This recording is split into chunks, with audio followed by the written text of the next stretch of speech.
नमस्कार, मैं दीपक शर्मा और मेरे YouTube मंच पर आपका स्वागत।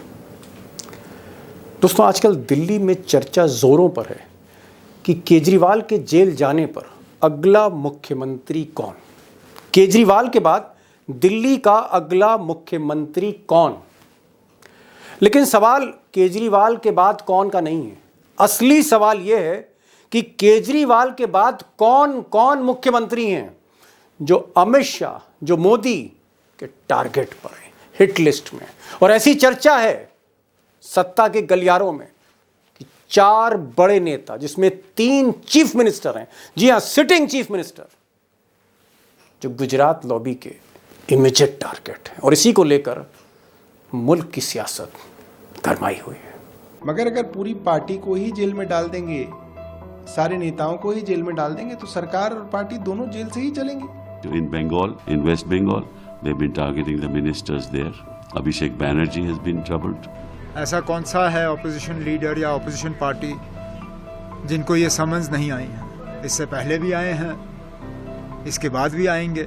सबको नोटिस भेजा, सबको लिए ऐसा ऐसा होता है। तभी से ये योजना बन गई कि आरजेडी की टॉप लीडरशिप जो है उसे पकड़ के जेल में डालो। इसी श्रृंखला में अगला अरेस्ट आरजेडी के नेता तेजस्वी यादव का हो सकता है। अब दोस्तों, चर्चा इस बात की भी है कि जिस समय ऑपरेशन केजरीवाल को अंजाम दिया जा रहा था, उस वक्त एक हाई लेवल मीटिंग में, बीजेपी की एक हाई लेवल मीटिंग में, जिसमें नरेंद्र मोदी और अमित शाह और जेपी नड्डा और भी कई नेता थे, उसमें एक सजेशन, एक सुझाव ये भी आया कि अगर निपटाना ही है तो दिल्ली और पंजाब दोनों को साथ निपटा देना चाहिए। जहां दोनों जगह आम आदमी पार्टी की सरकार है, एक जगह केजरीवाल मुख्यमंत्री हैं और दूसरी जगह भगवंत मान। और ठीक वैसे ही इधर केजरीवाल को नोटिस गया, इधर छापे पड़ रहे थे, इधर घेराबंदी हो रही थी केजरीवाल की, दिल्ली की, और उधर ईडी की एक टीम पंजाब पहुंची और उनके निशाने पर थे आम आदमी पार्टी के सबसे अमीर उम्मीदवारों में या विधायकों में एक कुलवंत सिंह। अब ये जो कुलवंत सिंह साहब हैं, ये आम आदमी पार्टी के ना सिर्फ विधायक हैं बल्कि अमीर विधायकों में से एक हैं, करोड़पति विधायकों में से एक हैं। मोहाली से विधायक हैं, चंडीगढ़ के पास से। और इनके यहाँ जब छापेमारी हुई 2 दिन पहले, उस वक्त खबर ये आ रही है कि ये छापेमारी कहीं ना कहीं लिकर लॉबी को लेकर थी। और इसके बाद सिर्फ छापे कुलवंत सिंह के दफ्तर और घर पे नहीं पड़े, बड़े बड़े पंजाब के जो शराब डीलर हैं, अमृतसर में, लुधियाना में, मोहाली में, इनके यहाँ भी छापेमारी हुई। और ऐसा कहा जा रहा है कि इस छापे से पहले ईडी ने पंजाब में एक्साइज डिपार्टमेंट के 3 बड़े अधिकारियों से लंबी पूछताछ की थी और उसी के बाद एक लिस्ट बनाई गई है। दरअसल कुलवंत सिंह एक फ्रंट है। अमित शाह की गुजरात लॉबी की ईडी कुलवंत सिंह के आगे इस जांच को ले जाना चाहती है। और आप समझ ही रहे हैं, आखिरी निशाना पंजाब में कौन है? भगवंत मान। अब दोस्तों, अमित शाह का ये जो प्लान 2024 है, या आप कह सकते हैं ऑपरेशन जेल है, इसके निशाने पर कई नेता हैं, कई गैर भाजपा नेता हैं, बड़े नेता हैं, पैन इंडियन नेता हैं। लेकिन फौरी तौर पर इमीडिएट स्ट्राइक जो होनी है, उसमें 4 बड़े नेता हैं, जिसमें 3 चीफ मिनिस्टर हैं। 3 चीफ मिनिस्टर हैं। और मैं सीधे आ रहा हूं चीफ मिनिस्टर 2, भगवंत मान के बाद chief minister number 2, Hemant Soren, मुख्यमंत्री झारखंड। अब हेमंत सोरेन साहब जो हैं, कहने को ये देश के बहुत ही मेधावी ट्राइबल चीफ मिनिस्टर हैं। अमित शाह चाहते थे, मोदी चाहते थे कि हेमंत सोरेन बीजेपी से आकर बात करें, कांग्रेस का साथ छोड़ें और बीजेपी के साथ मिलकर, वहाँ जो बाबूलाल मरांडी हैं, मोदी जी के बड़े करीबी हैं, बाबूलाल मरांडी बीजेपी लीडर झारखंड के, और हेमंत सोरेन, ये दोनों मिलकर सरकार चलाएं, जिस तरह से महाराष्ट्र में सरकार चल रही है। लेकिन हेमंत सोरेन माने नहीं और वो इंडिया अलायंस के और करीब आते गए। मुझे लगता है कि इस ट्राइबल चीफ मिनिस्टर की यही सबसे बड़ी गलती थी कि वो गुजरात लॉबी के आगे झुके नहीं। और उसके बाद क्या हुआ, मैं आपको बता रहा हूँ। जब उन्होंने इनकार किया तो एक छोटे से लैंड मामले में आप कह सकते हैं कि एक रेवेन्यू का सब इंस्पेक्टर पकड़ा ईडी ने और उसके मोबाइल फ़ोन से कुछ नक्शे निकाले और कहा कि साहब ये ज़मीन जो है इस दरोगा ने या सब इंस्पेक्टर ने कहीं ना कहीं इसके लिंक मुख्यमंत्री से। एक छोटे से मामले में हेमंत सोरेन के पीछे जिस तरह से ईडी पड़ी है, आप जरा तारीखें नोट करिए। अगस्त 14, अगस्त 24, सितंबर 9, सितंबर 23, अक्टूबर 4। आप कह सकते हैं कि अगस्त, सितंबर, अक्टूबर में 5-5 समन ईडी ने भेजे। समन पे समन, समन पे समन, नोटिस पे नोटिस। मुख्यमंत्री की आप कह सकते हैं पूरी तरह से जड़ें हिलाने की कोशिश थी और ये कोशिश आज भी जारी है। आज भी ईडी पीछे पड़ी हुई है। एक ही शर्त है, 2024 से पहले हमारे साथ आ जाओ, बीजेपी के साथ आ जाओ। राहुल गांधी को छोड़ो, इंडिया अलायंस छोड़ो, नीतीश कुमार को छोड़ो। हेमंत सोरेन मानने वाले नहीं हैं। CM number 2। और अब बात करते हैं सीएम नंबर 3 की। भगवत मान हेमंत सोरेन के बाद वो तीसरा सीएम कौन है?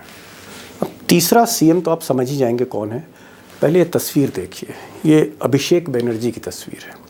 और अभिषेक बनर्जी ममता बनर्जी के बाद अगर कोई तृणमूल पार्टी को चलाता है, कोई नंबर 2 है, कोई तृणमूल का अमित शाह है, तो ये साहब है अभिषेक बनर्जी।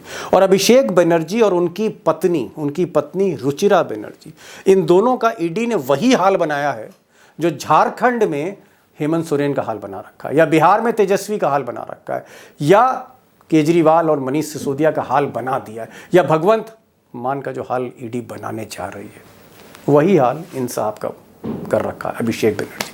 अब अभिषेक बनर्जी को नोटिस पे नोटिस जाता रहा, इंट्रोगेशन पे इंट्रोगेशन होते रहे इनके और इतनी पत्नी के। लेकिन इस बीच एक निशाना और साधा ईडी ने, और वो निशाना था ये साहब। ये मंत्री हैं ममता बनर्जी के, और इनका नाम है ज्योति प्रिय मलिक। मेरा प्रोनाउंसिएशन थोड़ा गलत हो सकता है बंगाली एक्सेंट के मुताबिक। ज्योति प्रिय मलिक, इन साहब की गिरफ्तारी हो गई। राशन कार्ड के घपलों का एक स्कैम था जिसमें इनको पकड़ के जेल भेज दिया गया। दरअसल जेल नहीं भेजा, ये मैसेज जो है ये ममता बनर्जी को दिया गया है। और ममता बनर्जी के साथ भी कुछ कंडीशंस रखी हैं गुजरात लॉबी ने, जैसे हेमंत सोरेन साहब के साथ रखी थी। कंडीशन क्या है कि आप इंडिया अलायंस को छोड़ो, आप ऐसा करो हमारे साथ कुछ सीट एडजस्टमेंट कर लो, कुछ सीटों पे आप कमज़ोर उम्मीदवार खड़े करो कि हमारी जीत थोड़ी आसान हो जाए। क्योंकि एक मुश्किल ज़मीन पर इस बार अमित शाह और मोदी हैं बंगाल में, इसलिए डील हो रही है। ममता बनर्जी मानने को तैयार नहीं है, कशमकश जारी है, नेगोशिएशंस हो रहे हैं और ईडी अपना काम कर रही है। तो भगवंत मान और हेमंत सोरेन यानी पंजाब के मुख्यमंत्री और झारखंड के मुख्यमंत्री के बाद जो इमीडिएट स्ट्राइक है वो बंगाल पे होनी है, और आप समझ ही गए होंगे ममता बनर्जी। लेकिन दीदी को लेकर अभी भी थोड़ा पसोपेश में मोदी जी और अमित शाह हैं। वो चाहते हैं कि कहीं ना कहीं दीदी थोड़ा सा मेहरबानी कर दे, नाव पार हो जाए बंगाल 2024 में, कुछ सीटें मिल जाएं कि हम अपना स्कोरबोर्ड दिल्ली में ठीक कर लें। ये एक डील चल रही है। ममता मानती है नहीं मानती इस पर मैं कुछ फ़िलहाल जानकारी मेरे पास नहीं, लेकिन हाँ बातचीत हो रही है। बात कर लेते हैं एक और नेता की जो चीफ मिनिस्टर नहीं है, डिप्टी चीफ मिनिस्टर हैं, लेकिन चीफ मिनिस्टर जैसी ताकत रखते हैं, तेजस्वी यादव, नीतीश कुमार जी के भतीजे कह लीजिएगा। अब तेजस्वी यादव को घेरने की बड़ी कोशिश हो रही थी, कभी इधर से ईडी, कभी इधर से सीबीआई। आखिर में यह तय हुआ कि साहब पहली चार्जशीट में नाम नहीं था तो दूसरी चार्जशीट में इनका नाम डाला जाए। तो एक सेकंड चार्जशीट या सप्लीमेंट्री चार्जशीट बनाई गई लैंड फॉर जॉब में, स्कैम में, और उसमें तेजस्वी यादव को लाया गया। अब तेजस्वी यादव की घेराबंदी हो रही है। इनसे जो डील है वो सिर्फ इतनी है कि आप बहुत ज़्यादा एक्टिव ना होइए, जैसा है चलने दीजिए, प्रोएक्टिव होने की ज़रूरत नहीं है। तेजस्वी पर दबाव है, प्रेशर है। बीजेपी तो यहाँ तक कह रही है कि अगर आप नीतीश जी को छोड़ दीजिए तो हम ही समर्थन दे देते हैं। सवाल ही नहीं है। जिस तरह का आरजेडी की आप कह सकते हैं वोट पॉलिटिक्स है, वहाँ बीजेपी फिट ही नहीं हो सकती। बहरहाल निशाने पर तेजस्वी यादव भी हैं। अब दोस्तों लिस्ट तो बहुत लंबी है, इसमें केरल के मुख्यमंत्री भी हैं, इसमें स्टैलिन भी हैं, तमिलनाडु के मुख्यमंत्री। कहीं ना कहीं से एक डील जो है तेलंगाना के मुख्यमंत्री केसीआर के साथ भी गुजरात लॉबी की हो रही है। उन्होंने भी अगर ना कर दिया विधानसभा चुनाव के बाद, तो शामत उनकी भी आ सकती। लेकिन मोटा मोटी जो बड़ा सवाल है, बिग क्वेश्चन है कि अमित शाह और मोदी का ये जो गेम है या जो ऑपरेशन है, ऑपरेशन जेल, ये अगर कामयाब होता है, कामयाब का मतलब अगर इसको अंजाम तक पहुंचाया जाता है, कई बड़े नेता जेल में जाते हैं इंडिया अलायंस के, तो क्या अमित शाह को लाभ होगा, राजनीतिक लाभ होगा, या बहुत बड़ा नुकसान होगा? फायदा या नुकसान, बड़ा क्वेश्चन है 2024 को लेकर। और मैं आज सीधे चलूंगा अशोक वानखेड़े टाइगर के पास, ज़्यादा समय आपका नहीं लूँगा, इस क्वेश्चन के भीतर जाने की कोशिश करते हैं, डीप डाइव करते हैं, क्या जवाब है आपके सामने रखने की कोशिश करते हैं। अमित शाह को फ़ायदा होगा या नुकसान होगा जेल भेजकर कई बड़े नेताओं को? सवाल मेरा ये है कि अरविंद केजरीवाल के बाद आपको क्या लगता है कि एक लंबी लिस्ट है, क्या ये मामला अरविंद केजरीवाल पे रुक रहा है या अरविंद केजरीवाल से कहानी शुरू हो रही है? टाइगर, मुझे लगता है अरविंद केजरीवाल से कहानी शुरू हुई है, इसका अंत अभी बहुत लंबा है। यदि आम आदमी पार्टी को भी आप देखें तो मात्र ये दिल्ली में हमला करने से काम नहीं होगा, ये तो आधी सरकार है, यह दिल्ली की तो सरकार वैसा केंद्र चलाती है। तो फिर केजरीवाल के बाद टाइगर कौन? नेक्स्ट तो मुझे भगवंत मान दिखता है, जो पंजाब का मुख्यमंत्री। भगवंत मान? क्योंकि ईडी ने अभी यस क्योंकि देखिए पंजाब स्टेट एक लाइफलाइन है आम आदमी पार्टी की, फुल फ्लेज सरकार है। फुल फ्लेज सरकार और आधी सरकार में बहुत फर्क होता है। अब हाल ही में कुलवंत सिंह नाम के एक एमएलए है आम आदमी पार्टी के, जो जी हाँ, मोहाली के शायद जुड़े हुए थे, मोहाली के, उनकी यहाँ रेड छपे पड़े हैं। अब वहां से कुछ जो पंजाब गवर्नमेंट के एक्साइज के जो कुछ अधिकारी है उनको भी पूछताछ के लिए बुलाया गया है, क्योंकि वो भी कुछ इस नई एक्साइज पॉलिसी दिल्ली जैसी पॉलिसी से था, दिल्ली जैसी पॉलिसी में। तो कुल मिलाकर यदि ये सारा हमला होता है तो ये मान तक पहुंचने में इनको टाइम नहीं लगेगा। यदि आम आदमी पार्टी के दोनों मुख्यमंत्री अरेस्ट हो जाते हैं, यदि उनके ऊपर छापे पड़ते हैं, डिस्क्रेडिट करने की बात कर रहा है। यानी आप ये कहना चाह रहे हैं कि अमित शाह का 1 पॉइंट प्रोग्राम है कि पहले इंडिया अलायंस के इस आम आदमी पार्टी को, इस आम आदमी को पहले खत्म करो, दिल्ली खत्म करो, पंजाब खत्म करो, छापेमारी हो रही है, पंजाब में भी घेराबंदी हो रही है। अगर आम आदमी पार्टी को दिल्ली और पंजाब में खत्म किया गया तो क्या आपको लगता है कि सीटों के संदर्भ में 2024 के संदर्भ में क्या अमित शाह को गेन है या लॉस है? नहीं, मैंने तो आपको बार बार मैं यही कहता हूं कि आप नेताओं को जेल में डाल सकते हैं, उन्हें हतोत्साहित कर सकते हैं, उन्हें टेरराइज कर सकते हैं, लेकिन मतदाताओं को उनसे छीन नहीं सकते। ये हमने उत्तर प्रदेश, कर्नाटक में देखा, ये हमने हिमाचल में देखा, ये हमने दिल्ली में भी देखा। दिल्ली में जब ये शराब घोटाला और जैन साहब अंदर भ्रष्टाचार के आरोप ये तमाम चल रहे थे, उसी के बीच में म्युनिसिपल कॉर्पोरेशन भी मिला। कर्नाटक में भी सरकार ने, तब वहां पे भी ईडी एक्टिव हुई थी, लेकिन कुछ नहीं कर पाई। सवाल यह है कि आप नेताओं का मनोबल कितना तोड़ पाते हैं। जेल में डालने से, देखिए अजित पवार तो सरेंडर हो गए, केसीआर सरेंडर हो गए, उधर एकनाथ शिंदे गुट सरेंडर हो गया। ये सरेंडर क्यों हो गए? क्योंकि इनका मनोबल टूटा, ईडी का डर, मनोबल जब तो हुई संपत्ति। तो मनोबल टूटने से नेता टूटते हैं, मतदाता नहीं टूटता। मतदाता और स्ट्रांगली साथ में जाता है, क्योंकि मतदाता को लगता है कि ये जो हो रहा है ये गैर कानूनी हो रहा है। मैं इसलिए नहीं कह रहा हूँ कि ईडी गलत कर रही है। देखिए दो चीजें दीपक भाई, एक थोड़ा सा मैं 30 सेकंड लूंगा 2020 में भी। जी बिल्कुल, लेकिन हमारा भी स्टैंड क्लियर होना चाहिए। ईडी यदि करप्शन ढूंढती है तो वेलकम है, सर आंखों पे है। ईडी का काम ही करप्शन ढूंढना, मनी लॉन्ड्रिंग का केस ढूंढना, लोगों को जेल में डालना, बिल्कुल करें। मामला फंसता कहाँ है? ईडी हाका लगाती है, ईडी छापे मारती है। फिर ये जो मोहाली वाला एमएलए है, कल ये बीजेपी ज्वाइन कर लेगा तो ये सदाचारी हो जाएगा, फिर इसके ऊपर केसेस बंद हो जाएंगे, जैसे कि अजीत पवार ने किया, एकनाथ शिंदे ने किया, अजीत पवार किया, एकनाथ शिंदे ने किया, वहाँ शर्मा ने किया वो आसाम में। तो ये कुल मिला के ये जो बातें होती, उससे क्या हो गया, जनता को एक बात समझ में आ गई कि ये लड़ाई करप्शन की नहीं है।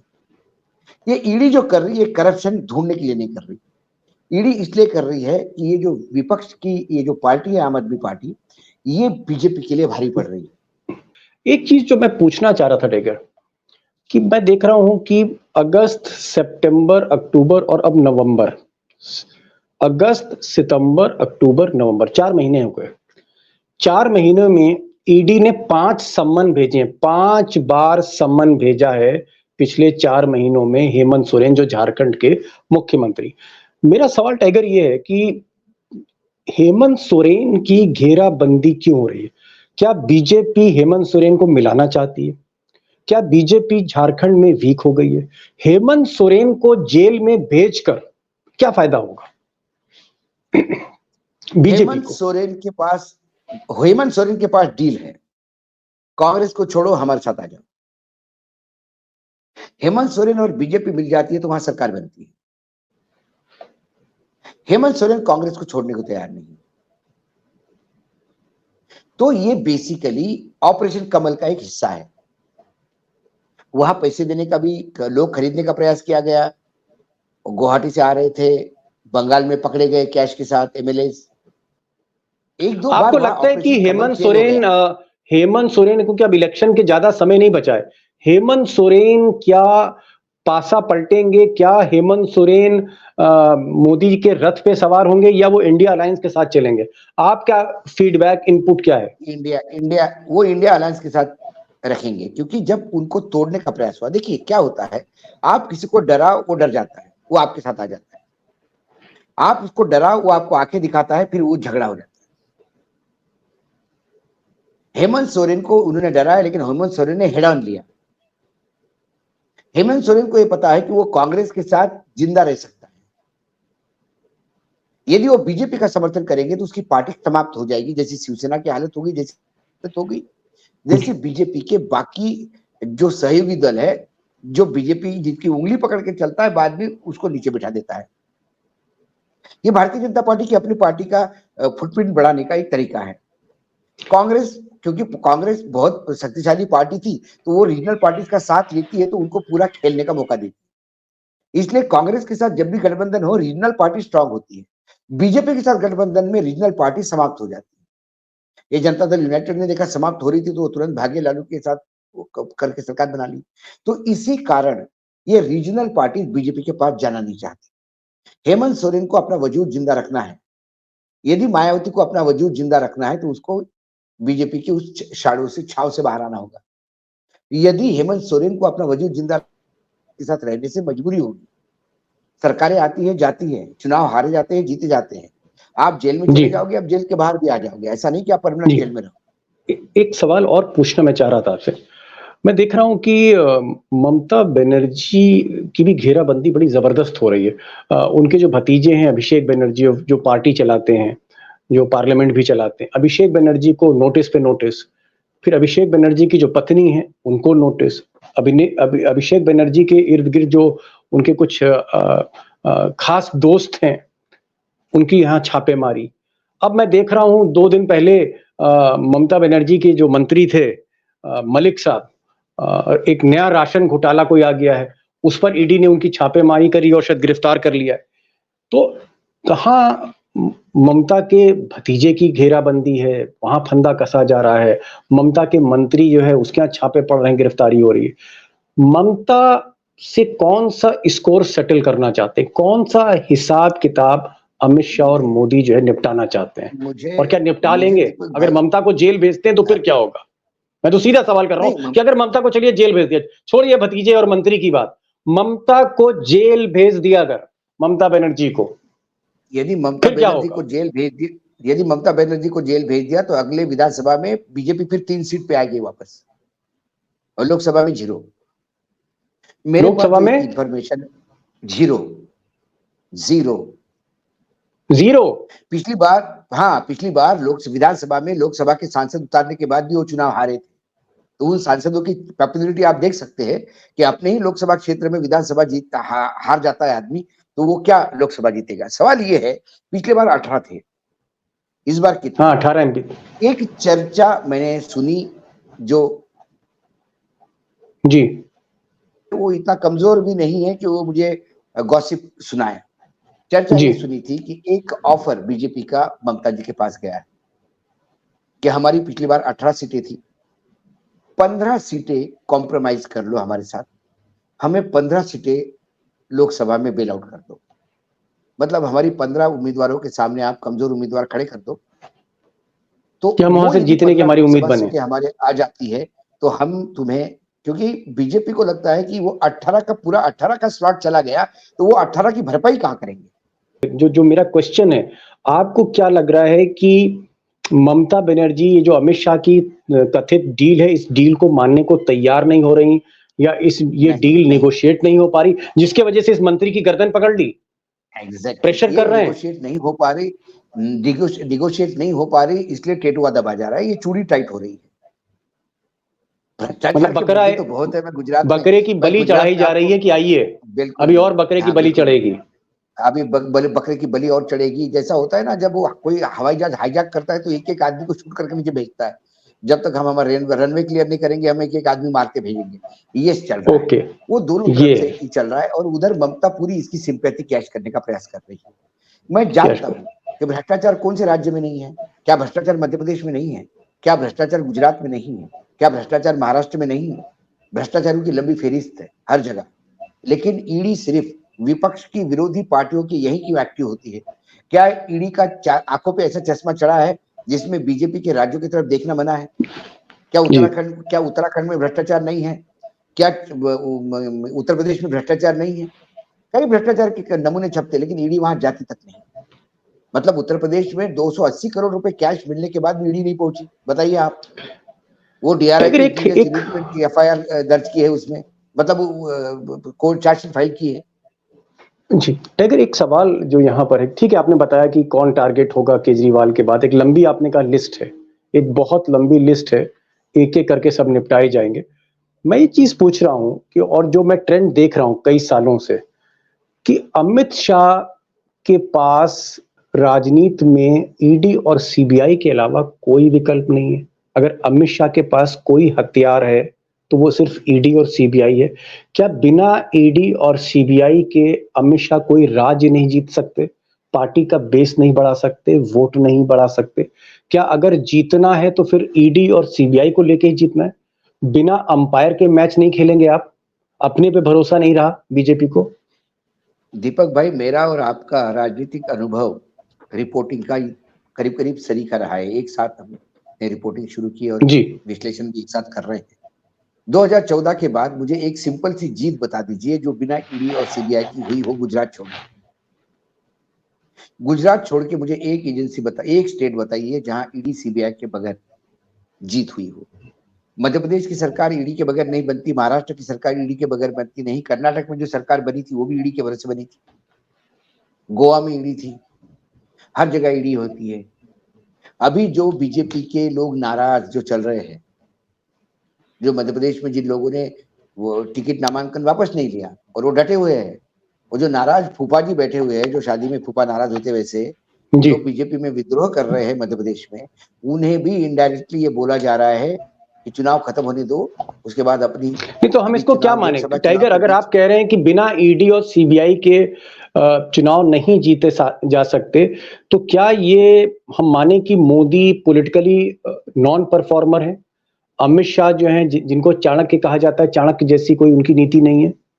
अगर चाणक्य नीति थी तो चुनाव तो फिर शतरंज की बिसात बिछा के जीतने चाहिए थे, चुनावी गणित से जीतने चाहिए थे, छापों से तो थोड़ी ना चुनाव जीते। तो आपको क्या लगता है कि हमने अमित शाह का कद बहुत ज्यादा बढ़ाया और गोदी मीडिया ने मोदी जी का किंग साइज इमेज बनाया कि he is the king, he is the Chanakya, they can do anything? आपको क्या लगता है कि कहीं ना कहीं बहुत ज्यादा ओवर रेट कर दिया हमने एज पॉलिटिशियंस?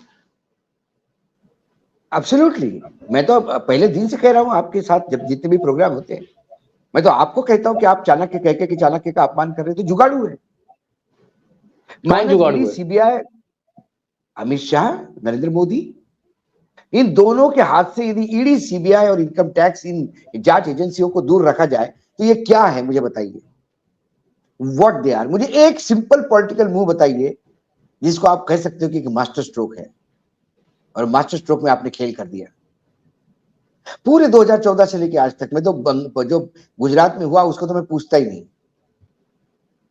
जी, जो गुजरात में वो कर रहे थे कि कांग्रेस को अपने ही पेरोल पे रख के बिल्कुल वॉक ओवर की मैच खेलते थे, जीतते थे और बोलते थे कि मैं जीत गया। वही बघेल साहब कर रहे हैं छत्तीसगढ़ में। टाइगर, लास्ट क्वेश्चन जो आपने अभी बताया, आपने हेमंत सोरेन का नाम लिया, आपने भगवंत मान का नाम लिया, आपने ममता बनर्जी का जिक्र, हमने कई और लोगों का जिक्र किया, शायद तेजस्वी यादव हम लोगों से छूट के डिस्कशन में। तो चाहे वो हेमंत सोरेन हो, तेजस्वी हो, अभिषेक बनर्जी हो, ममता बनर्जी हो, भगवंत मान है, केजरीवाल, क्या आपको लगता है 4-5 या 3-4 मुख्यमंत्रियों को जेल भेजने के बाद it will be advantage BJP? क्या बीजेपी को एडवांटेज मिलेगा? क्योंकि जो लीडरशिप है उसको ध्वस्त कर देंगे, उसको अगर आप जेल भेज देते हैं तो एक डिस्कनेक्ट हो जाएगा पार्टी और लीडर के बीच में, और लीडर की गैर मौजूदगी में चुनाव जीते जा सकते हैं। ये ब्लंडर इंदिरा जी ने किया था। जब आपातकाल घोषित किया था तो इंदिरा जी ने सभी को जेल में डाल के ये सोचा था कि ये जेल में रहेंगे तो फिर पब्लिक को डील करने वाला कौन होगा, पब्लिक का नेता कौन सा होगा। लेकिन मैंने आपको कल भी कहा था और आज मैं रिपीट कर रहा हूं, वर्तमान स्थिति इस देश की राजनीतिक जो कैनवास है वो इस बुरी तरह से रंग चुका है कि यहाँ जो भी जेल में जाएगा वो श्री कृष्ण बन के बाहर आएगा। क्या बन के? भगवान का दर्जा मिलेगा उसको, श्री कृष्ण बन के बाहर आएगा, श्री कृष्ण बन के बाहर आएगा। श्री कृष्ण बन के जेल बाहर, कंस की, क्योंकि यहाँ जेल कंस की जेल है, ये बात मानिए आप।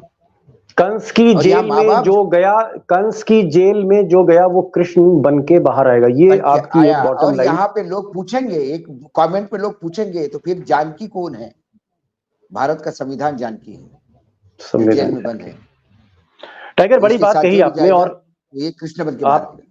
एक बड़ी बात आपने कही कि अगर एक के बाद एक मुख्यमंत्रियों को जेल भेजते हैं, चाहे वो भगवंत मान हो, हेमंत सोरेन हो, लंबी लिस्ट है, तो ये एक बहुत बड़ी गलती होगी, या 2014 के बाद सबसे बड़ी गलती हो सकती है, क्योंकि जो जेल गया वो कृष्ण बन के लौटा, यानी जो जेल गया उसकी चुनावी जीत और आसान हो जाएगी, पब्लिक की उसको सिंपैथी सपोर्ट मिलेगा।